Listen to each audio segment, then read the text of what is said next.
What's up, nerds? Welcome back to the channel. We're going to talk about a possible new best of category for pedal kayaks that are throw and go. So we're talking like a lightweight, affordable pedal kayak that is quality and is around 10 feet. Specifically, we're talking about a brand new stealth drop from our boys over at Native, which is the Native Slayer LTE. This is a 10-foot, 85-pound, fully rigged kayak that is priced lower than the Oldtown Pedal 106, which is...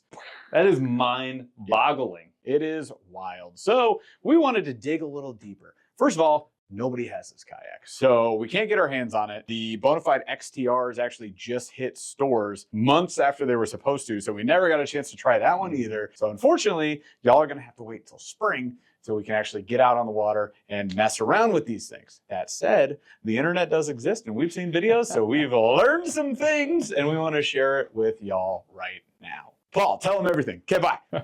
On it. So we have gone head to head with a lot of the specs. We have a lot of experience in what we consider to be the prior king of that throw and go, best value for your dollar as far as pedal kayaks go, which is the Oldtown Sportsman PDL 106. 106. It's a special agent. Come in 106. License to drown. This is why we do this. Yep. So we are putting this head to head with the Sportsman Pedal 106. Now, the Sportsman Pedal 106, just so you guys know, before we even get to the LTE stuff, here's the base specs, the things that you need to know to appreciate this kayak. First of all, it's been around a long time. Yeah. You can probably buy this thing used. So you can get it cheaper than this, but the retail price is $2,600. Which even at the time though, right, for the last couple of years is still an insane value because it's a really solid kayak. And we're gonna go through all the specs here real quick, but it does, the one thing I want to call it doesn't come out of the spec sheet. It's unbelievable in almost every situation. It's extremely stable to stand up and fish out of, feels like a 12-footer, works really well at pedaling or paddling in the river, extremely good, and big open water. And I mean like big open water, still extremely capable. You want me to read these specs? Hit them with the specs.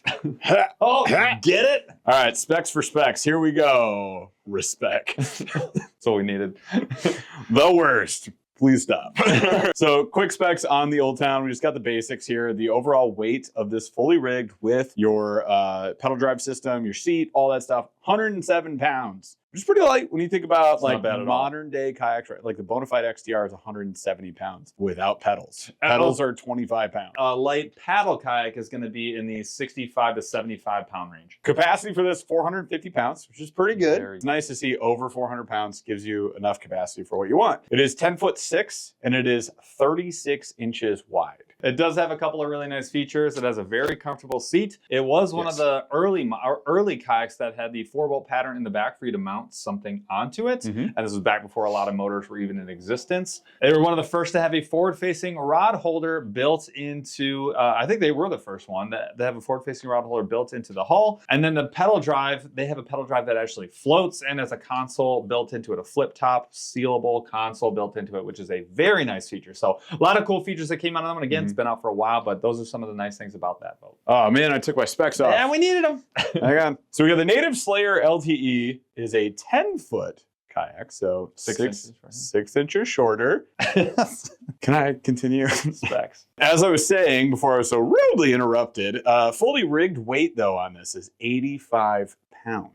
Asterisk on this though, on the website they I don't know what that means. They call it, quit swearing at me. Usually fully rigged means inclusive of the pedal drive and the seat. Now, if it were to, for whatever reason, they're trying to hide like the total weight because they're marketing it as a throw and go. They want the weight to look as low as possible. That was the heaviest weight that was listed on the site. But if that were to not include the pedal drive, that's still, if you assume 25 pounds for the drive that we've used before, and that is the 25, 28 pounds is the weight of those pedal drives, that'll put you at like 110, which is almost exactly the same as the PDL 106. So in the worst case scenario, tied. I love when there's an asterisk on a website and then you scroll down and then there's nothing. There's no asterisk that says, oh, and we meant this by that. Please explain. The width of this kayak is 34.5 inches, so it is a little bit skinnier than the Oldtown. Weight capacity is 425 pounds, so it's 25 pounds less. Checks out. You're noticing a lot of these numbers are very close, very similar.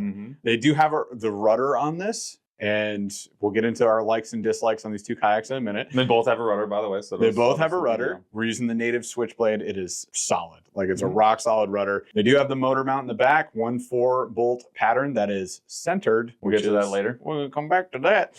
And plenty of mounting opportunities. Plus they have the PowerLink plates, which we do like a lot for rigging. Some other small features that we think are really cool. They do have a pre-mounted spot for Captain's Bridge, which is a new sort of modern element to kayak design. So that would be like a bar that goes across the top for electronics and just mounting things in a space that's not usually used. It also has a new modern style front hatch versus the Oldtown has like sort of the old school pod that you sort of pick up and is on a string. It's very different, a little bit old school. The Native also has a forward-facing rod holder on the right-hand side. We'll get to that later too. And then it does have channeling to run your wiring. And it also does have a higher seat position, which again is something that's a little bit a trend for newer kayaks. Finishing specs. Gosh, dang it. Get your specs. What am I doing? All right, so the LTE does come in 4 colors. Oldtown, I think, similarly comes in like 4 colors. It's like your basic camos. The Native colors are pretty neat. They're very new and they're very bright. The Oldtowns I prefer. They're more like classic muted. Camo. Yeah, more muted. Yep. So versus the Oldtown 106, this kayak is $2,250, brand new. Crazy. So $2,250 for a new one versus $2,600 for a new one.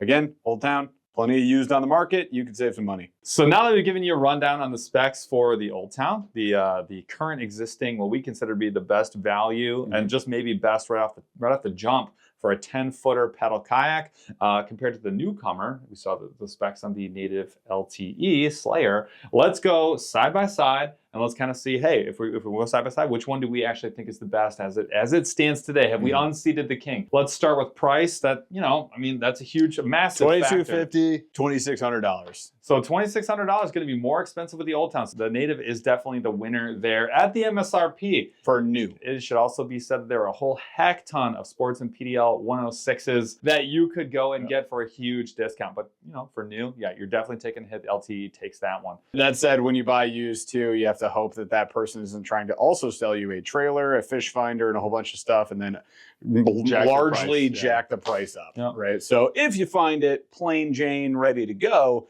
you're going to win on that one. For sure. All right, size. The Oldtown is bigger. We talked about the Oldtown.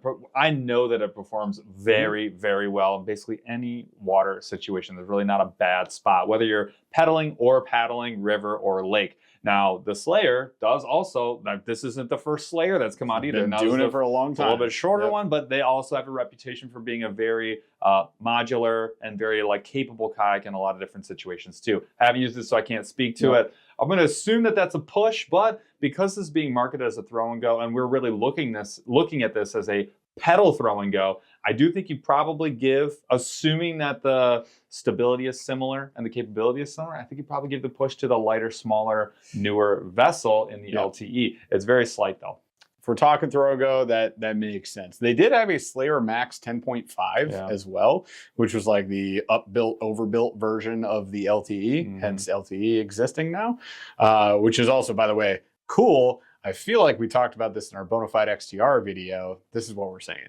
There's still going to be opportunities for throw and grow market and the more affordable options to grow with upgraded features. Let's next go to weight. We give the push to the LTE. You're looking at allegedly 85 pounds, but at a max 110-ish versus the fully rigged 107 for the Oldtown. So if it really is that 85 pounds, that's an insane drop in weight. And it's called the LTE. So I mean, I'm assuming that it is that 85 pounds. That's a huge win. And honestly, as somebody who prefers a throw and go, getting a pedal kayak that 85 pounds is insane. That is a huge drop from the prior. So that's a big push, big win for the LTE. It's in a whole different stratosphere for 100%. weight. All right, so then we get to capacity. So weight capacity, 25 pounds is not a small amount of weight when it comes to all the gear that you can bring. You got to keep in mind that 25 pounds is a 100 amp hour battery, 23 to 25. Plus your mounting kit for a motor. Yeah. So, I mean, you put all that together, that means that the Oldtown at 450 versus the LTE at 425, you got to give them the edge. It's not big. It's not a big margin, but 25 pounds, again, It could be an extra motor battery, all that stuff. Exactly. Or another 6 tackle boxes. Or all my Hey. tackle. Or a cooler full of brewskis. Yeah.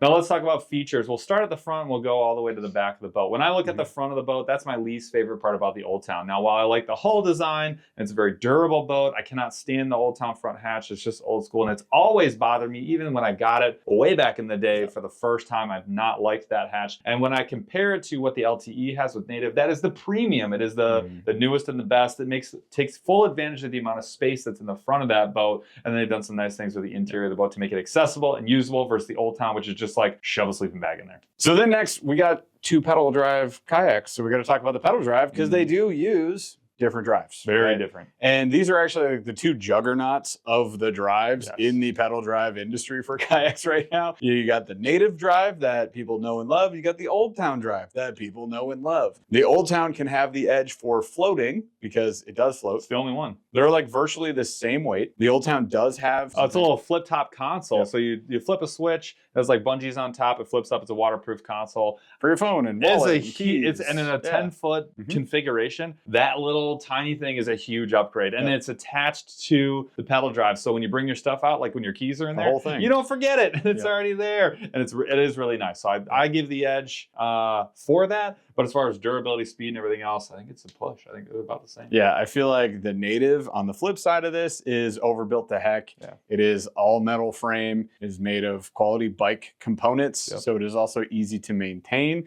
You buy a singular bike maintenance kit, and you can maintain it yourself, and you can replace some of the parts on it. Obviously not like the body and stuff, but pedals. Yeah. You can get any pedal you want on a dang thing. You can do crank arms. Those are available for bikes too. So you can get the different parts there because these drives, by the way, not cheap. No, they are usually $1,000 or more. So both of these are. I believe the Old Town's a little bit more expensive. Both of these are great drives, by the way. We do like both of them. I do love that the Old Town floats. I love that the Native is overbuilt, super tough, and fast. So I don't know. Tie? Probably a tie. Maybe a little bit of preference there. You guys let us know what drive you like better in the comments below. And then we'll settle it that way. I'm going to tally it up. Settling in the comments is usually not a good idea, but we're going to do it. See you in the streets. It's a little bit worse. 100%. So let's go into like general cockpits. This is the area that you experience the most of when you're in the kayak. When I look at the Old Town, I do like that there are 2 pockets on the sides. Those are actually, again, when you're in a 10-foot configuration, every little detail is a huge deal. And those 2 3600 size pockets are a huge upgrade. It keeps everything out, keeps everything clean, hooks off your feet. They both have basically the same amount of like EVA foam decking on them. I think the LTE though with a captain's bridge mounts is a huge upgrade, and the amount of just general track that is extendable in the front of the boat is also a huge win for the LTE. Also under seat, we'll kind of talk about seat in a second, but as far as like storage goes, the LTE is going to feel more open. The Old Town feels a little more enclosed. It is very open compared to other boats, but I think the Slayer, the whole Native lineup is just known for having a very open feel. It's got a thinner gunnel. It's a very nice, spacious cockpit. So I give the push. I do give the push to the LTE. It's not by much, but I do give the push to the LTE. What about the forward-facing rod holder? No, yeah, that's huge. Thank you for calling that out. The forward-facing rod holder is one of my favorite things on the Old Town. However, it is on the wrong side. You want that forward-facing rod holder to be on your right. It is on your left on the Old Town. In the Native, it's on your right. The reason you do that, you're fighting the fish. You're going to net the fish with your left hand most of the time. Even if you're a right-handed angler, a lot of times that's what you're going to want to do. And so you're going to want that. And then when you set it down, you want to set it down your hip right here. When it's on the left, it's just frustrating because you're doing this and it totally defeats the purpose. That was annoying for sure. Still is annoying. Slight edge to the LTE there. Let's go to rigging. Rigging is where the Native is really going to shine. The Old Town obviously can be rigged. Many people have done it. You did it. And a lot of other people did. If Paul could figure it out, or if I could figure it out. Oh, burn. Sick burn. If I could do it, anybody caveman can do it. What are you trying to say? So, you can rig the Old Town, obviously. However, Native kayaks, especially the LTE, right? They have these PowerLink plate hatches, right? So there's a replaceable plate, so you don't have to drill holes in your boat. There's already a hole there. It's watertight seal. You're good to go. I have this on my Titan X. They're fantastic. I've tried, like New Canoe's version is like close, but not the same. Well, and they drew that idea came from Old Town. So Old Town has these mounting plates. This was before track was a big deal. They had these hard plastic mounting plates. On the Predator series. Exactly. And that's where it started. This is the way, way advanced, much better version of that same concept. You got access right through the hull there. You've got access from the rear of the boat as well. And obviously also from the front front of the boat. So plenty of access there. Hands down though, like just rigging on my Native was so easy. Yep. When I then rigged on my new canoe, way harder. When we rigged like your Oldtown, your Crescent, like these were all much more difficult. Everything I did to my Titan X was easy. The LTE doesn't have the battery box that the Titan X has, which is a slight knock for it because that made it really, really easy to wire everything. That said, it's also only a 10-foot boat and you have plenty of access, so it can be done. The other thing you got to note on the rigging is that if you want to add a motor to your kayak, you want it to be easy. Unfortunately, the Oldtown has this offset bolt pattern, so you have to buy an adapter plate from our buddies over at Navarre, right? So you could do that. But even then, but it's like offset. We ran our Bixby on it. You had to run the Bixby off the side, so it kind of, you had to like hold the rudder in place and it would turn harder one direction versus the other. That's what happens when your motor is offset. The Native LTE has it directly center, which is where you want it. Yep. And it's also foot steering ready, which just means that they have channels for the Spectra cord in order to go to your steering triangle so you can turn the motor. And then it also has 2 bolt patterns that are already pre-tapped up front to mount the foot steering stuff. Pegs, whatever it is that you choose to use. So things. It's just, and I've done them with and without, and even with the pre-tapped holes, not having the 4-bolt and everything else already set up is a huge problem. The other thing I'll add is adding a plate to the front of this kayak is very doable. You're just going to basically replace the front handle. That is not nearly as doable, if at all doable, on the Oldtown. So if you want to do a bow mount, you're just probably not going to do that on the Oldtown. Very easy to do with a small upgrade on the LTE. So this one really is built to be rigged, and that's just modern kayak design. That's captain's bridge, full wall pattern, wiring channels, all that stuff's modern design. More than anything else. Last thing I want to talk about is the seat. So a huge part of any kayak is going to be seat configuration and seat comfort. Comfort on the Oldtown is very high. Super comfortable seat. It's comfy. The orientation is extremely good. It really lends itself to paddling though, which means it's a little bit lower. So you're losing under seat storage. And it's a little bit more laid back configuration, a little more like, hey, if I'm paddling, I'm pretty happy. And it does paddle well. With the Native situation, you're dealing with, again, a more modern kayak that is likely going to have some kind of motor, or you're going to be pedaling for the vast majority of the time you're using it. Higher seat position, more storage underneath. And it is not a swivel seat, but it is a very comfortable seat. I think it's probably a tie. They're just like a different type of comfort. One's a little more rigid, but it's definitely there. That's the Native. Definitely plush on the Oldtown side. You're going to get way more room underneath your seat, which I think is actually a bigger deal. It's easy to add a kayak cushion. You can't really add room to the basement when there's no room for like all your stuff. And when a 10-foot configuration, every centimeter of space is at a premium.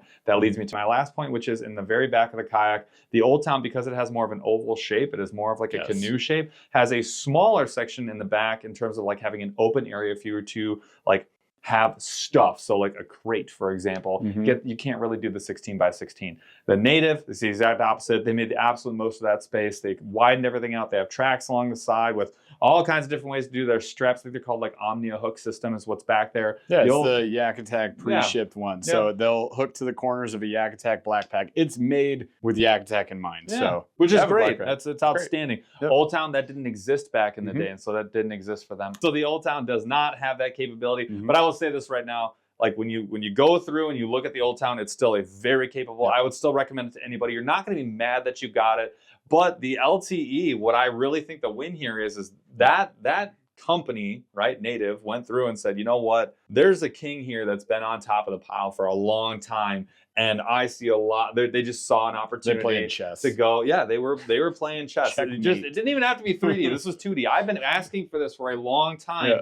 A big throw and go guy. I'm a big 10-footer. I run the 10-foot new canoe, ran the 106 before that, and I like the throw and go style. I feel safer at the ramp. I can do all the same big water things, but in a smaller package and at a lot less money. They are cheaper. So yeah, when I see this one coming out at a very reasonable price tag, when you look at all the spec, I mean, I know it's expensive, but for all the new kayaks that are launching right now, it's definitely on the cheaper side and it's delivering a lot of value. So light, fast, modular, modern design, and you get it at a lower weight at a lower price. That's a home run. So I think the marketing team, kudos to you guys. The design team, kudos to you guys. From what I can see now, Jeff and I are going to try and get into it in the spring. I have to because I freaking want one. I think it's a really cool boat. Excited to, I'm excited to hopefully be able to recommend it to somebody after getting into it. All right, so we will definitely be testing this kayak out in the spring. Unfortunately, it is winter now in Michigan, and we are not likely to hop into a vessel for a while. Plus, Paul's arm is still healing.